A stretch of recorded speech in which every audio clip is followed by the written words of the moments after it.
देखिए, आप लोगों के द्वारा कहा जाता है कि ये मंदिर नहीं है, महल है। तो महल क्यों कहते हैं आप लोग बांके बिहारी मंदिर को, जबकि हर कोई मंदिर कहता है? पर आप किसी ऐसे मंदिर में जाते हैं जहां पर प्राण प्रतिष्ठा करी गई हो, जी ठीक है ना, तो वो मंदिर की श्रेणी में आ जाता है। जी लेकिन जहां भगवान स्वयं जागृत रूप में हो, जी। वो महल के रूप में आ जाता है। कितनी बार बांके बिहारी स्थानांतरित हुए हैं? कई लोग कहते हैं 10 बार, 8 बार, 5 बार। आप गोस्वामी अंग से भी हैं, जी, तो क्या है असली बात? कितनी बार स्थानांतरित हुए हैं? लगभग 6 से 7 बार कह लीजिए कि भारतवर्ष में रजवाड़े और उधर महाराष्ट्र में जो है मराठा, वो दो ही लोग ऐसे थे जो मुगलों से जो है लोहा ले रहे थे। सप्त देवालों में से 4 श्री विग्रह, जिनके की सेवायत परिवार अपने श्री विग्रहों को बचाने के लिए वो यहां से राजस्थान की तरफ कूच कर गए। आज भी राजस्थान में ही विद्यमान है, लेकिन 3 श्री विग्रह वो यहीं रहे, जिनमें से एक ठाकुर बांके बिहारी जी महाराज हैं, राधा वल्लभ जी हैं और राधा रमन जी हैं। इसके अलावा गोपीनाथ जी जयपुर में हैं और श्रीनाथ जी जो है उदयपुर के पास नाथद द्वारा में है, जी और आपके गोविंद देव जी जयपुर में है। एक बार काफी जो है बाढ़ आ गई, निधिवन में यमुना जी का प्रवेश हो गया, और इस वजह से फिर क्योंकि ये अनुदान में मिली हुई जगह थी, तो यहाँ पर एक छोटा मंदिर बनाया गया। स्वामियों ने 13 साल श्रम किया, पैसा इकट्ठा किया, और उसके बाद में इस मंदिर का निर्माण कराया। बांके बिहारी जी कितने विग्रह? हर मंदिर में 2 विग्रह बताए जाते हैं। क्या बिहारी जी के विग्रह भी 2 हैं? नहीं नहीं, बिहारी जी महाराज में सिर्फ एक ही श्री विग्रह है जी जो कि चल विग्रह है। जी। मंदिर में बांके बिहारी को कितनी बार भोग लगता है? ठाकुर जी महाराज की अष्ट आयाम सेवा है जी 8 बार भोग लगता है ठाकुर जी को, सुबह से लेकर के और रात शयन तक। हमारे यहाँ हम लोग जब गर्भगृह के दरवाजे बंद करते हैं तो उसके बाद किसी भी कारणवश वो दरवाजे नहीं खोले जाते, क्योंकि ये माना जाता है कि ठाकुर जी जिस समय प्रसाद पा करके आराम करते हैं, तो 1-2 घंटे आराम करने के बाद रात्रि में तीसरे पहर तक वो निधिवन में विराजमान होते हैं और वहां पर रास चल रहा होता है। जल्दी ना उठाया जाए, इस वजह से हमारे यहाँ मंगला आरती नहीं होती, साल में सिर्फ एक दिन होती है, जन्माष्टमी पर। मेरे पास तो कुदरत भूत सब रहते हैं, यूं ही नहीं मुझे बांके बिहारी कहते हैं। जी हाँ, बांके बिहारी महाराज कहते हैं, मुझे समझना आसान ही नहीं, बड़ा मुश्किल है। और लेकिन उनको समझने के लिए, जानने के लिए, ना जाने कितने करोड़ों की संख्या में हर साल व्यक्ति वृंदावन आते हैं, उनके दर्शन करते हैं, भीड़ का हिस्सा बनते हैं, धक्का खाते हैं, लेकिन उनका दीदार करके अपने घर को जाते हैं। पर कुछ सवाल उनके मन में रहते हैं, जिनको आज हम पूछेंगे, और उनके जवाब हम गोस्वामी जी के माध्यम से आप तक पहुंचाएंगे। तो हमारे साथ इस वक्त मौजूद हैं बांके बिहारी मंदिर के गोस्वामी रजत जी। जय बिहारी जी की। रजत जी, आपका बहुत बहुत स्वागत है हमारे नई खास पेशकश न्यूज़ पॉडकास्ट में। सबसे बड़ा सवाल बांके बिहारी मंदिर को लेकर ये है कि बांके बिहारी मंदिर आखिर मंदिर है या फिर कुछ और है? देखिए, जितना मुझको मेरे बुजुर्गों ने बताया है, ये बताया जाता था कि जो ब्रज के कह लीजिए सप्त ऋषि, सप्त संत जो है, जो जिनके माध्यम से सप्त देवालयों का निर्माण हुआ, उनके अनुयायियों, उनके सेवायतों के द्वारा आज तक उनकी व्यवस्थाएं सेवा पूजा की उन्हीं के माध्यम से चल रही हैं। ये जितने भी हैं श्री विग्रह है, ये सब जागृत अवस्था में हैं। ये ऐसे जागृत हैं कि जिनको की गढ़ करके नहीं बनाया गया, स्वयं प्रकट स्वयंभू हैं अपने आप में। और भारतवर्ष में ऐसे बहुत से विग्रह अलग अलग हैं जिनकी मान्यता जागृत देवता के रूप में करी जाती है, जो एक्चुअल में जागृत है और जागृत अवस्था में ही अपने गर्भगृह से वो दर्शन देते हैं। देश के ज्यादातर मंदिर में जो स्वयंभू मंदिर हैं, जिनको जहाँ के ठाकुरों को, जैसे हमारे घर के ठाकुर जी होते हैं, हम किसी शिल्पकार से उसको बनवाते हैं या शिल्पकार उनको बना देता है और वो किसी दुकान पर होते हैं और वहां से हम उनकी न्यौछावर दे करके उनको लेकर आते हैं। फिर उनका विधिवत प्राण प्रतिष्ठा के बाद में उनको स्थापित किया जाता है। जिन श्री विग्रहों की बात मैं कर रहा हूँ, सप्त देवालों की, ये स्वयंभू हैं जो अपने आप में ही प्रकट हैं। इनको किसी ने गढ़ा नहीं है, किसी शिल्पकार ने, और वो प्राकट्य रूप से अपने अनुयायी को, जैसे हमारे ठाकुर बांके बिहारी जी महाराज हैं, स्वामी हरदास जी महाराज से प्रसन्न होकर के वो जो है प्राकट्य उनको मिला और स्वामी हरदास जी ने उनकी सेवा पूजा करी। उसके बाद में उनके परिवार के तहत वंशानुगत रूप से हम लोग आज तक करते चले आ रहे हैं। तो ये केवल मंदिर ना हो करके ये माना जा सकता है कि ये जागृत भगवान के श्री विग्रहों के दर्शन करना, या ऐसे राजा अधिराज जो ब्रज के राजा हैं जी। जो अपने अलग अलग स्वरूपों में सप्त देवालों में विराजमान हैं, उनके दर्शन करना और उनसे अपनी मन की बात करना, ये उस श्रेणी में आ जाता है। देखिए, आप लोगों के द्वारा कहा जाता है कि ये मंदिर नहीं है, महल है। तो महल क्यों कहते हैं आप लोग बांके बिहारी मंदिर को, जबकि हर कोई मंदिर कहता है? तो मंदिर में मूर्ति विराजती है। मैंने अभी यही बताया कि अगर आप किसी ऐसे मंदिर में जाते हैं जहां पर प्राण प्रतिष्ठा करी गई हो, जी, ठीक है ना, तो वो मंदिर की श्रेणी में आ जाता है। लेकिन जहां भगवान स्वयं जागृत रूप में हो, जी, वो महल के रूप में आ जाता है। जैसे अगर आप उधर गुजरात साइड में जाएंगे तो वहां पर उन महलों को हवेली बोला जाता है, राजस्थान में भी हवेली बोला जाता है। और वो हवेली या महल वो रिप्रेजेंट करते हैं एक ऐसे जीवंत व्यक्ति की जो हमारे और आपके जैसे हैं, लेकिन उनमें जो पावर है वो असीमित है। आपने कहा कि ये महल है, मंदिर नहीं है, लेकिन बांके बिहारी का जो इस वक्त मंदिर है, लोग बाग उसे मंदिर ही कहते हैं। इससे पहले बांके बिहारी कई बार स्थानांतरित हो चुके हैं। जी, कितनी बार बांके बिहारी स्थानांतरित हुए हैं? कई लोग कहते हैं 10 बार, 8 बार, 5 बार। आप गोस्वामी अंग से भी हैं, जी, तो क्या है असली बात? लगभग 6 से 7 बार। जिस समय आक्रांता औरंगजेब यहाँ पर ब्रज के मंदिरों को धूमिल कर रहा था, जी, उस समय औरंगजेब से लोहा लेने का जो जिगर था वो सिर्फ और सिर्फ रजवाड़ों में हुआ करता था। या कह लीजिए कि भारतवर्ष में रजवाड़े और उधर महाराष्ट्र में जो है मराठा, वो दो ही लोग ऐसे थे जो मुगलों से जो है लोहा ले रहे थे। सप्त देवालों में से 4 श्री विग्रह जिनके की सेवायत परिवार अपने श्री विग्रहों को बचाने के लिए वो यहां से राजस्थान की तरफ कूच कर गए और वहां पर उन्होंने आश्रय लिया। आश्रय लेने के कारण वो आज भी राजस्थान में ही विद्यमान है। लेकिन 3 श्री विग्रह वो यहीं रहे, जिनमें से एक ठाकुर बांके बिहारी जी महाराज हैं, राधा वल्लभ जी हैं और राधा रमन जी हैं। इसके अलावा गोपीनाथ जी जयपुर में हैं और श्रीनाथ जी जो है उदयपुर के पास नाथद्वारा में है जी, और आपके गोविंद देव जी जयपुर में है। तो इस प्रकार से ठाकुर जी जब यहाँ से अपने आप की रक्षा के लिए अपने सेवायतों के माध्यम से जब निकले हैं, तो वो ब्रज के अलग अलग जमुना पार के कई एक ऐसे गांव हैं जहां से होते हुए और वो करौली तक पहुंचे हैं, जिसका कि हमारे यहाँ जो पुरातत्वविद हैं आचार्य कृष्ण गोस्वामी जी, कृष्णचंद्र गोस्वामी जी महाराज, उनके पास में उसका पूरा लेखा जोखा है कि ठाकुर जी किस समय तक कितने दिनों तक वहां पर रहे और कब वो वहां से वापस लौट करके यहाँ पर आए। तो आपके हिसाब से कुल मिलाकर कितनी बार बांके बिहारी का स्थानांतरित हुआ है, या फिर ये कहीं कि मंदिर बदला है? देखिए, मंदिर नहीं बदला है, मंदिर जो था वो वही है जी। इस मंदिर का जीर्णोद्धार हुआ है जी।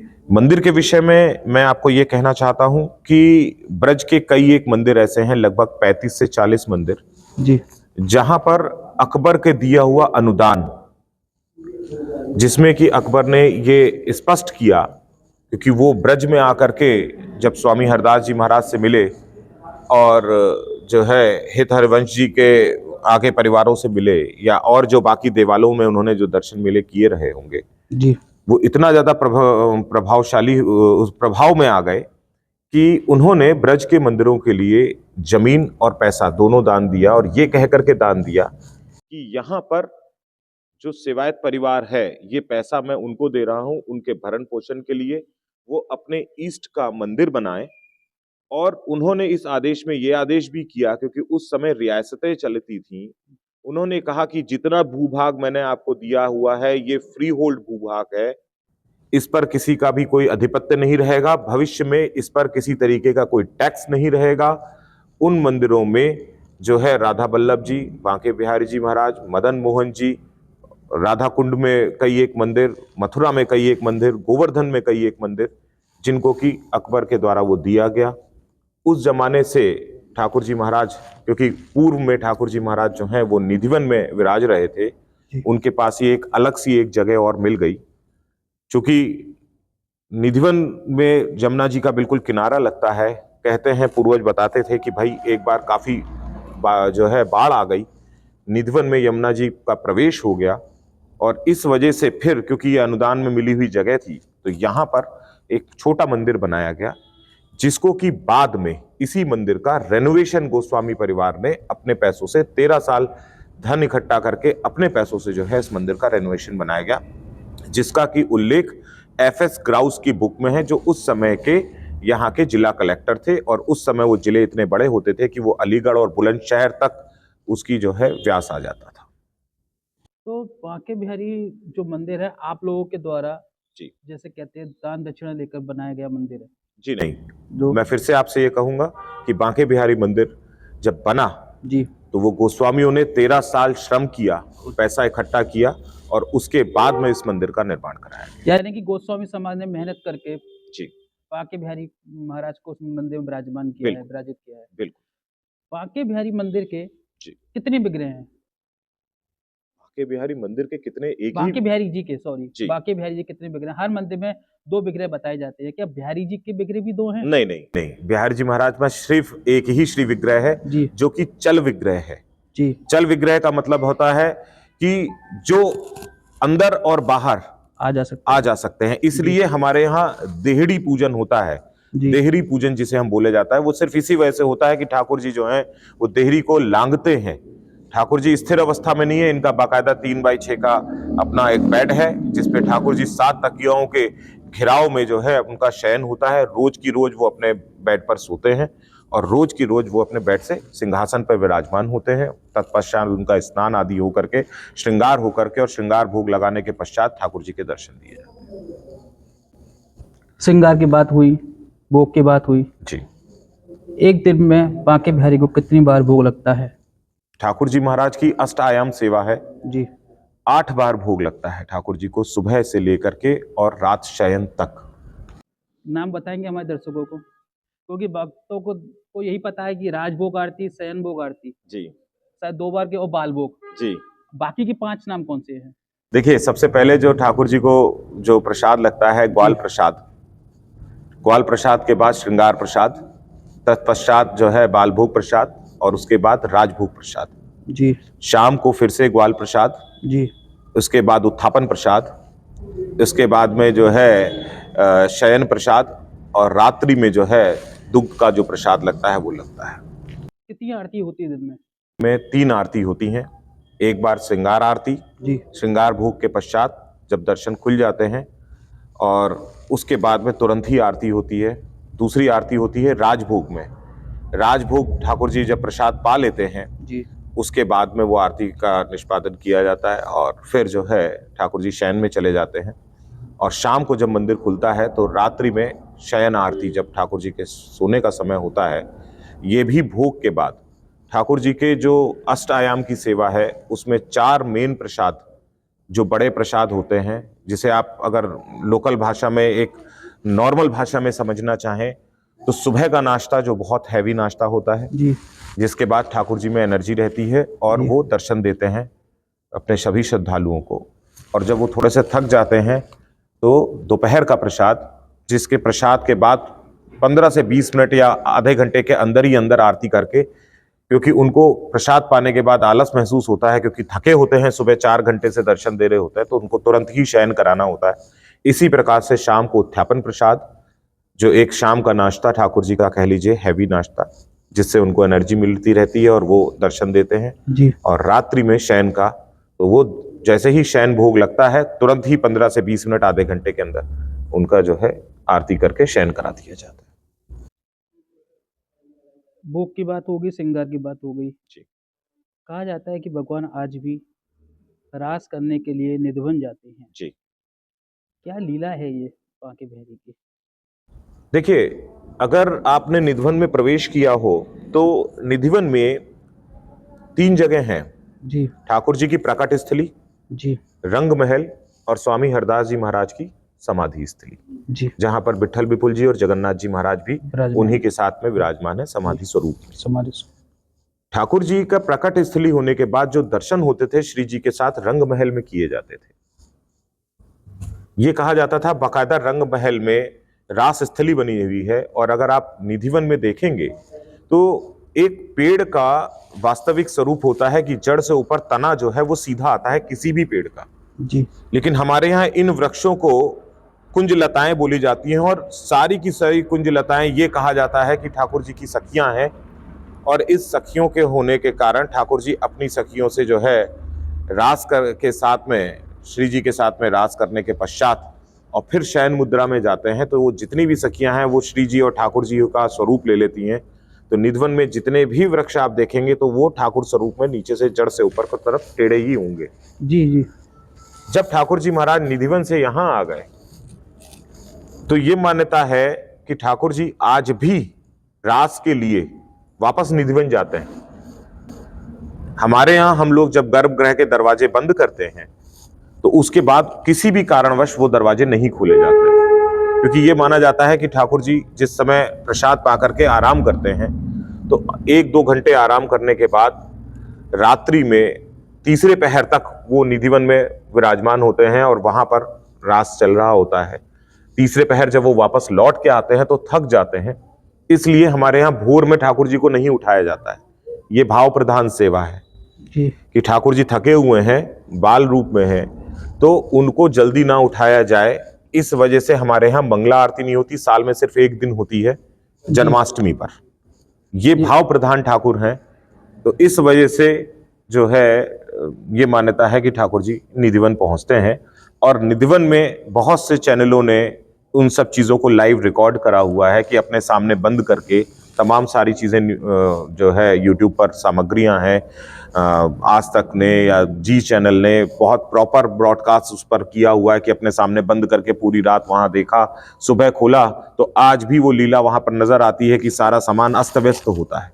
जबकि अगर कोई व्यक्ति ऐसा है श्रद्धालु जो निधिवन जाए तो आप ये देखेंगे कि शाम के समय जितने भी बंदर होते हैं वो वहां निधिवन प्रांगण को छोड़ देते हैं। इतना बड़ा प्रांगण है और सब यमुना जी चले जाते हैं। और अगर आप सुबह ब्रह्म मुहूर्त में जाएं तो वो जितने भी जान जो है वानर हैं वो सब की सब वापस निधिवन में आ जाते हैं, जहां वो दिन भर विचरण करते हैं। सेवा हो गई जी भाव हो गए। जी अब सवाल है बांके बिहारी की सेवा जी गोस्वामी समाज को किस प्रकार मिली? परंपरागत रूप से मिली। स्वामी हरदास जी महाराज, मैंने आपको बताया कि हम उनके वंश से हैं। जी स्वामी हरदास जी महाराज विरक्त संत जरूर रहे, लेकिन उनके जो भाई थे विट्ठल विपुल जी और जगन्नाथ जी, जो उनके सगे भाई थे, तो जगन्नाथ जी का जो परिवार आगे बढ़ा है वही परिवार है। वो उसी समय से स्वामी हरदास जी महाराज के बाद में वो सेवा जगन्नाथ जी को मिली। जगन्नाथ जी के बाद से वो सेवाएं परस्पर आज तक राजभोग और शयन भोग के माध्यम से, बड़े भाई की सेवा राजभोग और छोटे भाई की सेवा शयन भोग के तहत बिना किसी विघ्न के निर्विरोध वो आज तक चलती चली आ रही है। परंपरागत जैसे मुझे ज्ञात है, मुझे बताया गया था सेवा 3 भागों में बांटी गई थी। श्रृंगार सेवा अलग थी, जी राजभोग सेवा अलग थी और जी शयन भोग सेवा अलग थी। जी लेकिन आपने 2 का जिक्र किया, 1 का जिक्र क्यों नहीं? श्रृंगार सेवा में वंश जो है वो नहीं चला। जी ठीक है, अब जब वंश नहीं चला तो आज भी हमारे यहाँ ये परंपरा है कि जब किसी ऐसे सेवायत जिनके कोई संतान ना हो तो उनकी सेवा को उनके निकटवर्तीय जो सदस्य हैं, रिश्तेदार हैं, जो जी मंदिर के सेवायत परिवार हैं, उनमें बांट दिया जाता है। उसी परिपाठी के तहत जब श्रृंगार सेवा में वंश नहीं रहा तो वो सेवा राजभोग और शयन भोग को क्रमशः दे दी गई और वो उस तरीके से आज तक चल रही है। तो यानी कि अब जो श्रृंगार आरती होती है उसे कौन करता है? राजभोग एक या साल राजभोग और एक साल शयन भोग। एक साल राजभोग, एक साल शयन जी भोग करता है। जी चलिए, तो ये थी मंदिर को लेकर कुछ बातें जो कि भोग प्रसाद को लेकर थी। लेकिन